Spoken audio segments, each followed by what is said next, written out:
Good morning all of you.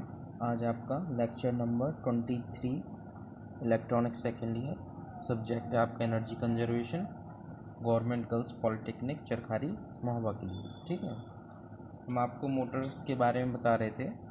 इस lecture में हम आपको डिटरमाइनिंग मोटर लोडिंग, मोटर की जो लोडिंग होती है, मोटर पे जो भार देते हैं या जो मोटर पे लोड देते हैं, उसके बारे में हम आपको इस लेक्चर में बताएंगे। ठीक है, मोटर लोडिंग क्या है? मोटर भार पे ऐसे नहीं है कि भार रख देते हैं उसके ऊपर तो मोटर लोडिंग हो गई। मोटर क्या है? हमारा वर्क करता है। मोटर क्या है? इलेक्ट्रिकल एनर्जी को मैकेनिकल एनर्जी में कन्वर्ट करता है। ठीक है, तो वही जो मैकेनिकल लोड है हमारा, वही इसकी मोटर की लोडिंग है। ठीक है, हिंदी में देखिए लिखा है मोटर को भारित करने की निर्धारण विधियाँ। ठीक है, पहला है बाय मेजरिंग इनपुट पावर। ठीक है, पहला मेथड है इनपुट पावर को मेज़र करने के बाद मोटर की हम लोडिंग करते हैं या मोटर पे लोड देते हैं। ठीक है, हिंदी में निविष्ट ऊर्जा या शक्ति को मापकर। ठीक है, इसे फाइंड आउट करने के लिए जो इनपुट पावर है उसको फाइंड आउट करने के लिए निम्नलिखित इक्वेशन का यूज़ किया जाता है। इस इक्वेशन से हम इनपुट पावर को मेज़र कर सकते हैं। क्या है इक्वेशन? लोड किस में? परसेंटेज में, is equal to P1 upon P2 into 100। ठीक है, परसेंटेज में है ना, इसलिए इसको 100 से मल्टीप्लाई किया हुआ है। ठीक, यहाँ पे P1 क्या है? P1 है इनपुट पावर, किस में मेज़र करेंगे? किलोवाट में। ठीक है, और P2 है डिक्लेयर्ड लोड। ठीक है, डिक्लेयर्ड लोड है, और इसको भी हम पर इनपुट पावर, डिक्लेयर्ड लोड पर इनपुट पावर। P2 भी क्या है? पावर ही है, लेकिन डिक्लेयर्ड लोड पे, फुल लोड पे। एक क्या होती है, कोई भी मशीन हो, कोई भी मोटर हो, उस पर उसकी एक रेटिंग प्लेट लिखी रहती है, लगी रहती है।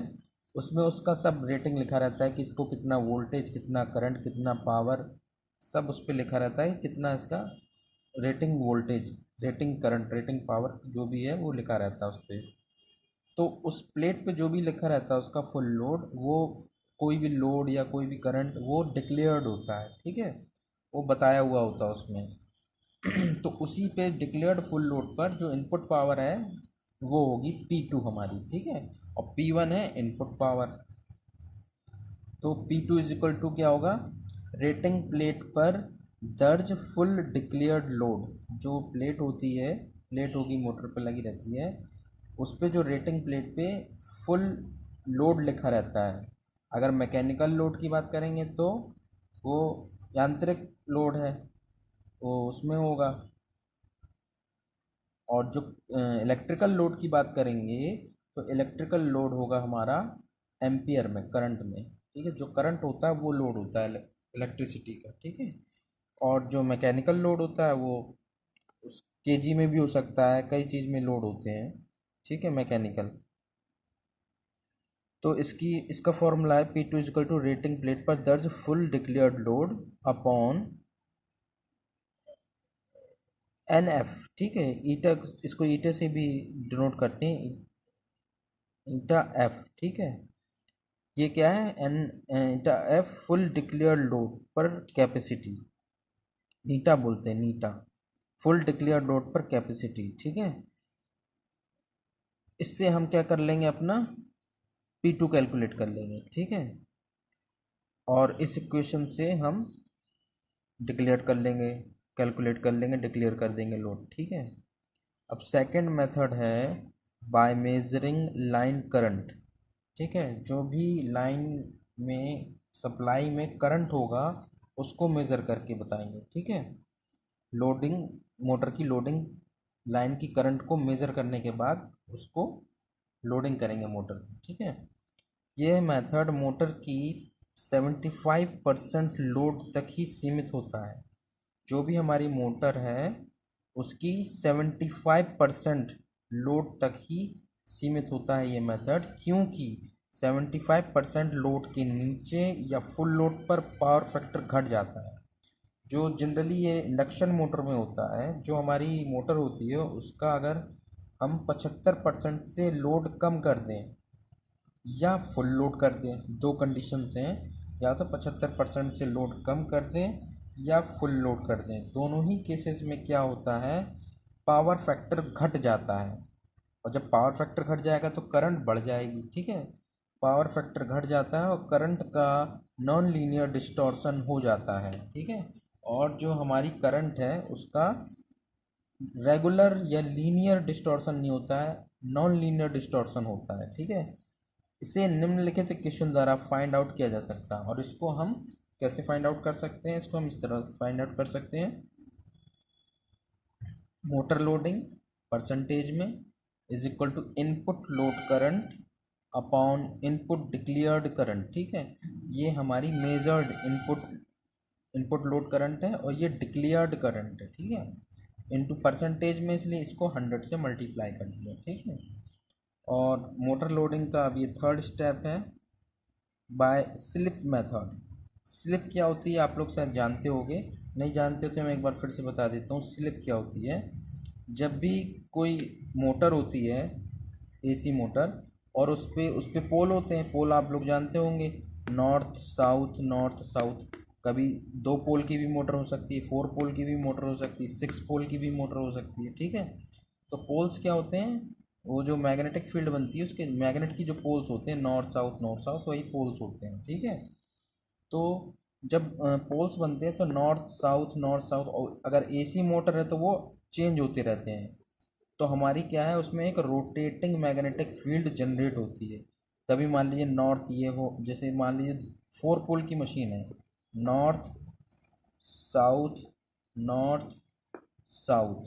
ठीक, फिर नॉर्थ वाला थोड़ी देर में, क्योंकि एसी की का ग्राफ पता है ना आपको, कभी पॉजिटिव और फिर नेगेटिव, फिर पॉजिटिव फिर नेगेटिव, फिर पॉजिटिव फिर नेगेटिव होता है। ठीक है, तो जो नॉर्थ है वो कभी साउथ बनेगा, कभी नॉर्थ बनेगा, कभी साउथ बनेगा।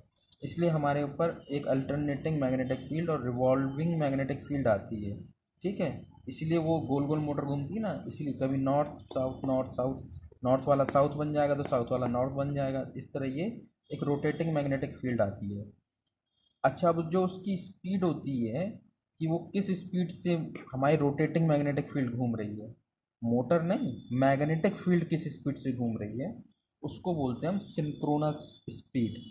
सिंक्रोनस स्पीड से वो जो हमारी मैग्नेटिक फील्ड है रोटेटिंग, वो घूमती है। ठीक है, अब जो रोटर होता है हमारा बीच में, ठीक है, वो उसी से, भाई जब नॉर्थ होगा और उसमें आ जाता है साउथ, रोटर में साउथ आएगा, तो नॉर्थ और साउथ क्या करेंगे, एक दूसरे को अट्रैक्ट करेंगे ना। तो इसी तरह जब नॉर्थ पोल आगे मूव करेगा तो जो रोटर का साउथ पोल है वो उसको उसके साथ साथ मूव करेगा, उसको अट्रैक्ट करेगा नॉर्थ और साउथ। तो हमारा रोटर भी घूमना शुरू कर देता है। ठीक है, लेकिन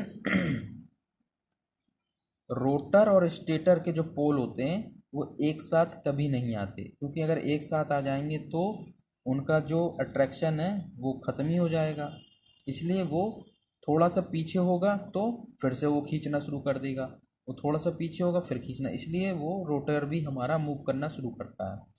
तो कहने का ये मतलब, जो हमारा स्टेटर है, स्टेटर में जो रोटेटिंग मैग्नेटिक फील्ड आती है वो सिंक्रोनस स्पीड होती है। रोटर कभी भी स्टेटर की मैग्नेटिक फील्ड की स्पीड के बराबर नहीं मूव कर सकता है, और या ये कहें कि रोटर हमारा कभी भी सिंक्रोनस स्पीड से मूव नहीं करता है, रोटेट नहीं करता है। ठीक है, इसलिए वो थोड़ा सा पीछे रह जाता है, किससे, स्टेटर से। तो जो भी पीछे रह जाता है, जितना पीछे रह जाता है वो उसको स्लिप बोलते हैं, हम लोग क्या बोलते हैं, स्लिप। जितना भी हमारा रोटर स्टेटर से पीछे रह जाता है रोटेट करने पर, उसको हम स्लिप बोलते हैं। ठीक, तो यहाँ पे वही है, स्लिप मेथड से करेंगे।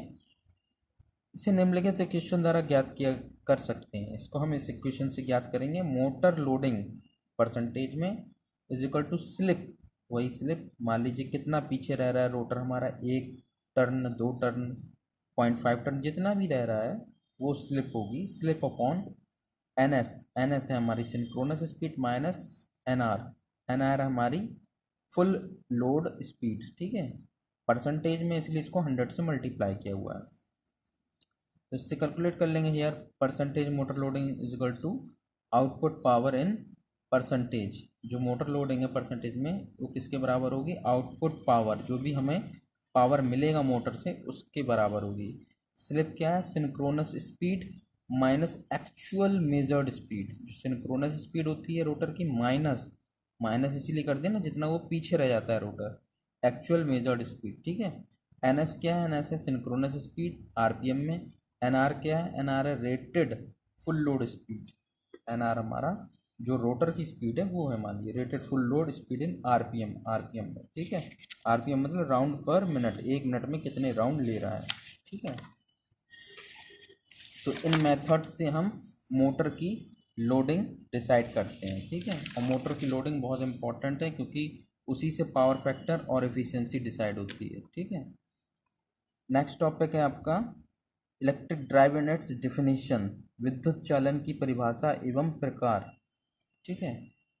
इलेक्ट्रिक ड्राइव्स क्या होती है? इलेक्ट्रिक ड्राइव क्या है? एक सिस्टम है, किस किस चीज़ का? इलेक्ट्रिक मोटर का कंट्रोलिंग इंस्ट्रूमेंट। भाई इलेक्ट्रिकसिटी, जो इलेक्ट्रिक मोटर है उसकी स्पीड को हमें घटाना है या बढ़ाना है, या कुछ इसकी उसको रोकना है या चालू करना है, तो उसका जो कंट्रोलिंग इंस्ट्रूमेंट होता है मोटर का, वो इलेक्ट्रिक मोटर, उसका कंट्रोलिंग इंस्ट्रूमेंट और पावर ट्रांसमिशन, और जो भी उसमें पावर दे रहे हैं हम उसका, उसको दे रहे हैं पावर इलेक्ट्रिक, और जो इलेक्ट्रिक मोटर है वो हमें दे रहा है मैकेनिकल पावर, तो उसका भी पावर ट्रांसमिशन कैसे होता है?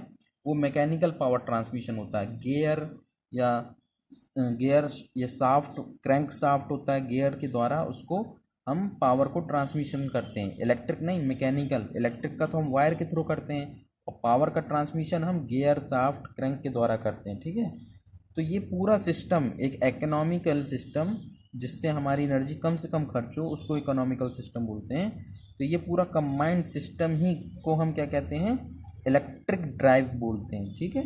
खाली मोटर को नहीं, खाली मोटर नहीं, मोटर उसके साथ कंट्रोलिंग इंस्ट्रूमेंट, पावर ट्रांसमिशन का पूरा इकोनॉमिकल सिस्टम को हम इलेक्ट्रिक ड्राइव बोलते हैं, ठीक है।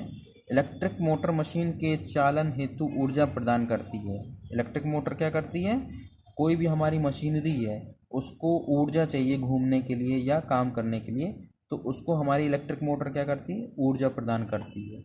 इसमें निवेश की गई इलेक्ट्रिक एनर्जी का कन्वर्जन मैकेनिकल एनर्जी के फॉर्म में होता है, ठीक है। तो हमने बताया ना, जो भी इलेक्ट्रिकल एनर्जी होती है मोटर से, उसको हम इलेक्ट्रिकल एनर्जी से मैकेनिकल एनर्जी में कन्वर्ट करते हैं, ठीक है।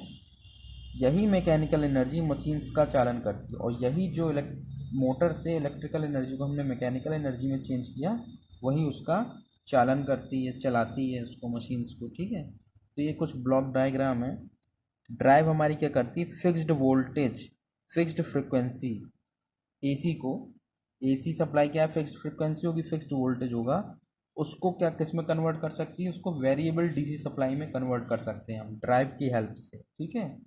और fixed voltage, fixed AC supply को, सप्लाई सिस्टम हमारा, ड्राइव की हेल्प से हम उसको वेरिएबल फ्रिक्वेंसी और वेरिएबल वोल्टेज एसी में ही कन्वर्ट कर सकते हैं। इसको एसी में, एसी ही है, इसको एसी से डीसी में कन्वर्ट कर दिया है, ठीक है। और यहाँ पे एसी से एसी ही है, लेकिन वोल्टेज और फ्रिक्वेंसी को चेंज कर दिया हमने, ठीक है।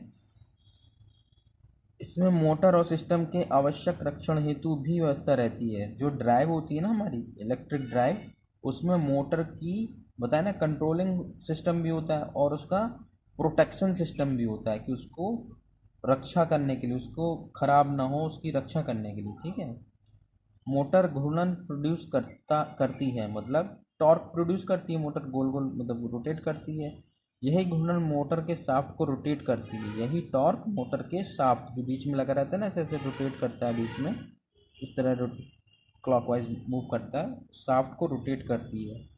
मोटर की शाफ्ट मशीन की शाफ्ट से कपल्ड होती है। अब जो मोटर की शाफ्ट होती है उसके आगे एक कपलर लगा होता है, और एक उसका जो हमारी एक इलेक्ट्रिक मोटर और एक हमारा मशीन, उन दोनों के कपलर होते हैं, उस तरह कपल होते हैं। तो जब हमारी मशीन मूव करेगी क्लॉकवाइज या एंटी क्लॉकवाइज, जब हमारा मशीन मूव करेगी तो हमारा मोटर मूव करेगा, तो मशीन भी उसके साथ कपल है क्योंकि फिक्स है, तो वो भी मूव करना शुरू कर देता है, ठीक है। मशीन शाफ्ट से जुड़ी कपल्ड रहती है, जिससे मशीन शाफ्ट रोटेट करती है, ठीक है। मशीन की शाफ्ट भी रोटेट करती है जिससे। अब इलेक्ट्रिक ड्राइव्स दो प्रकार की होती हैं। हमारी जो इलेक्ट्रिक ड्राइव्स हैं वो दो प्रकार की होती हैं, फर्स्ट है डीसी या सेकंड है एसी ड्राइव। ठीक है, वैसे भी नॉर्मली डीसी और एसी सप्लाई सिस्टम है, तो जो भी मोटर डीसी पे काम करेगी वो डीसी ड्राइव हो जाएगी, और जो एसी पे काम करेगी वो एसी ड्राइव हो जाएगी। ठीक है, अब डीसी ड्राइव क्या, इसके अंतर्गत डीसी ड्राइव और DC Motors speed control system आता है। इसमें क्या आता है, डीसी ड्राइव, डीसी मोटर और उसका control system, speed control system. ठीक है, डीसी मोटर की स्पीड आर्मेचर वोल्टेज के डायरेक्टली प्रोपोर्शनल और फील्ड करंट के इनवर्सली प्रोपोर्शनल होती है। अब जो डीसी मोटर है हमारी, उसकी स्पीड जो होती है वो आर्मेचर के वोल्टेज से डायरेक्टली प्रोपोर्शनल होती है। अगर हम आर्मेचर वोल्टेज बढ़ाएं तो स्पीड भी बढ़ेगी, आर्मेचर का वोल्टेज घटा दें तो स्पीड भी घट जाएगी। लेकिन जो फील्ड करंट होती है डीसी मोटर की, उससे इन्वर्सली प्रोपोर्शनल होती है।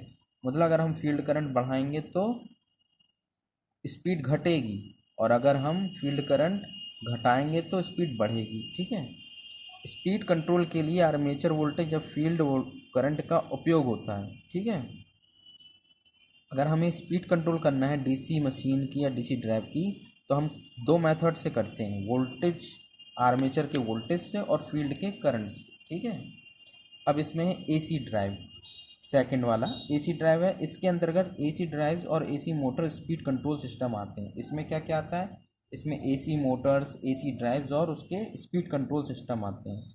एसी ड्राइव एसी मोटर्स को डिजायर्ड एनर्जी प्रदान करता है। जो एसी ड्राइव है भाई, जो सिस्टम है एसी ड्राइव सिस्टम, वही एसी मोटर को डिजायर्ड, जो भी इच्छा है हमारी, या जो भी जितनी भी एनर्जी चाहिए हमको, वो उसको देता है। ठीक है, एसी मोटर्स की सिंक्रोनस स्पीड निम्नलिखित इक्वेशन द्वारा प्राप्त होती है। जो एसी मोटर है उसकी स्पीड की इक्वेशन क्या होती है, स्पीड का फॉर्मूला है ये N S, synchronous speed is equal to 120 into F upon P. F है फ्रिक्वेंसी, पी है पोल, नंबर ऑफ पोल, और ये फ्रिक्वेंसी।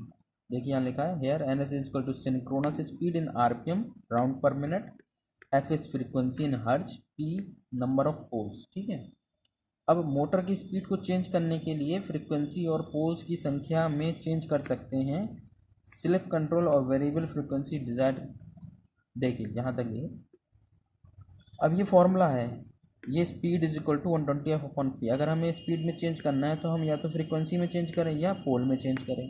अगर हम फ्रीक्वेंसी बढ़ाएंगे तो स्पीड बढ़ जाएगी, फ्रीक्वेंसी घटाएंगे तो स्पीड घट जाएगी, पोल हम बढ़ा देंगे तो स्पीड घट जाएगी, पोल घटा देंगे तो स्पीड बढ़ जाएगी। ठीक है, इन दोनों की मदद से हम स्पीड चेंज करते हैं एसी सिस्टम में, एसी मोटर्स में हमें अगर स्पीड चेंज करना है तो फ्रीक्वेंसी और पोल की मदद से करते हैं। ठीक है, अब है स्लिप कंट्रोल और वेरिएबल फ्रीक्वेंसी ड्राइव का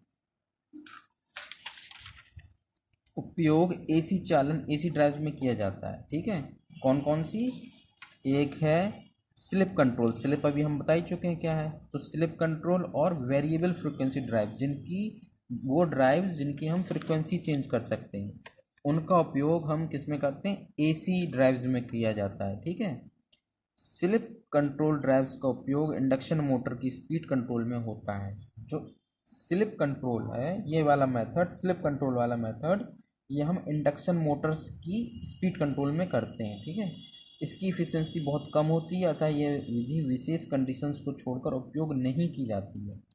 अब इस मेथड में क्या है, इस मेथड में स्पीड बहुत कम हो जाती है, सॉरी इफ़िशियंसी बहुत कम हो जाती है, मोटर्स की जो एफिशिएंसी है, दक्षता है, बहुत कम हो जाती है। इसलिए बहुत स्पेशल कंडीशन में ही इसको यूज़ करते हैं, वरना इस मेथड को यूज़ नहीं करते हैं। क्यों, क्योंकि इफ़िशियंसी बहुत कम हो जाती है। ठीक है, अब वेरिएबल फ्रीक्वेंसी ड्राइव का उपयोग इंडक्शन मोटर और सिंक्रोनस मोटर की स्पीड कंट्रोल डिलीवर्ड एनर्जी की फ्रीक्वेंसी के परिवर्तन द्वारा करते हैं। ठीक, अभी जो वेरिएबल फ्रीक्वेंसी ड्राइव है, जिस वो मोटर्स जिनकी हम फ्रीक्वेंसी को चेंज कर सकते हैं, इसका उपयोग हम कहाँ करते हैं, इसका उपयोग हम इंडक्शन मोटर और सिंक्रोनस मोटर की स्पीड कंट्रोल में यूज़ करते हैं, कि स्पीड कंट्रोल डिलीवर्ड एनर्जी की फ्रीक्वेंसी को परिवर्तन द्वारा करते हैं। कैसे, जो हमें फ्रीक्वेंसी मिलती है, डिलीवर्ड फ्रीक्वेंसी है, उसको चेंज करके हम स्पीड कंट्रोल करते हैं, इंडक्शन मोटर और सिंक्रोनस मोटर। ओके, बाकी हम नेक्स्ट लेक्चर में बताएंगे। Okay, thank you.